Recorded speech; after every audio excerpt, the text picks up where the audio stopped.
అసలు మనం చేసే ప్రాజెక్ట్స్లో ఏ టైప్ ఆఫ్ బ్యాటరీ యూస్ చేయాలి? హలో బాయ్స్ అండ్ గర్ల్స్, ఇది మన 90 డేస్ ఎలక్ట్రానిక్ సిరీస్లో డే 21. ఈ రోజు వీడియోలో మనం ప్రాజెక్ట్లో ఏ టైప్ ఆఫ్ బ్యాటరీ యూస్ చేయాలి అండ్ బ్యాటరీస్లో టైప్స్ ఏంటో చూద్దాం. First, AA battery. ఇది ఒక కామన్గా యూస్ చేసే బ్యాటరీ. ఇది ఎక్కువగా రిమోట్స్లో, క్లాక్స్లో అండ్ స్మాల్ సర్క్యూట్లో యూస్ చేస్తాం. ఇది 1.5 వోల్ట్ అవుట్పుట్ అనేది ఇస్తుంది. Second, 9 volt battery. ఇది 9 వోల్ట్ అవుట్పుట్ అనేది ఇస్తుంది అండ్ ఇది స్మాల్ పోర్టబుల్ ఎలక్ట్రానిక్ ప్రాజెక్ట్స్లో యూస్ చేస్తాం. Third, lithium ion battery. ఇది ఒక 3.7 వోల్ట్ రీఛార్జబుల్ బ్యాటరీ అండ్ ఇది లాంగ్ బ్యాకప్ కోసం యూస్ చేస్తాం. అండ్ ఈ బ్యాటరీని మనం ESP32 ప్రాజెక్ట్స్లో, IoT ప్రాజెక్ట్స్లో అండ్ అదర్ ప్రాజెక్ట్స్లో యూస్ చేస్తాం.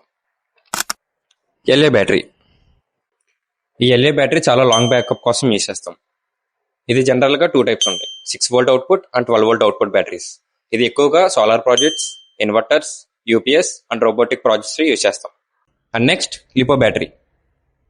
ఇది ఒక small size, light weight, rechargeable battery. ఇది 3.7 వోల్ట్ అవుట్పుట్ ఇస్తుంది. For more content, do follow think with CV. Let's build with understanding.